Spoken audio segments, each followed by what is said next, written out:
اسمها الفشخرة، انك ما تمشيش على قدك، يبقى دخلك 100 جنيه وانت بتصرف 300 جنيه. ما عندكش لكن عايز ان شاء الله تستلف وتندين وتتزنق. الفشخرة دي هي الاب الشرعي للديون والمتاعب، هي السبب في الهموم. الكلام ده صحيح على مستوى الافراد ومستوى الدول. الفرد لما يصرف اكتر من دخله يفتقر.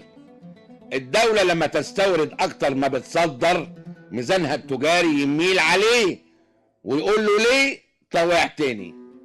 لما الانسان يصرف اقل من دخله يحوش يدخر. المدخرات دي هتتحط في بنوك او في شركات او في مشروعات، يبقى في فلوس وفي رخاء وفي انتاج.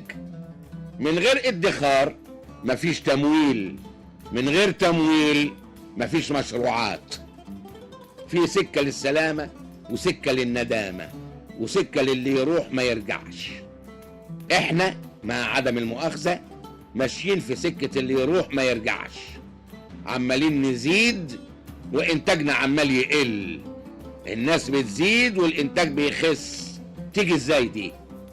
المفروض الانتاج يزيد لما الناس تزيد، عندنا بقى بيقل. عايزين نلحق نتلفت ونرجع الشوية اللي مشيناهم في سكة اللي يروح ما يرجعش.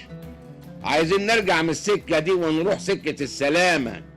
سكة السلامة عايزة شغل كتير، مش عايزة ندور عليها، لا، انما عايزة يبقى عندنا عزم نمشي فيها.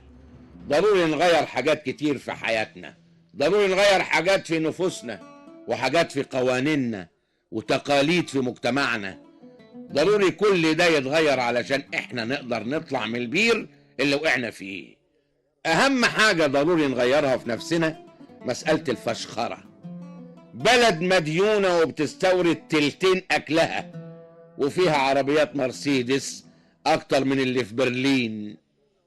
بلد مديونة وبتستورد الضروريات والناس لسه بتخلف 7 و8 علشان يبقوا عزوة وكتير. بلد فيها مشاكل اسعار بتزيد كل يوم، ورغم كده الحركة على الشراء شغالة. الناس كلها بتشتكي من قلة الفلوس، ورغم كده اي شاب صغير يجي يتجوز في فندق ويزفوه لما يكون غلبان خالص وهيدفع اقل سعر. تسأل انت ايه ده؟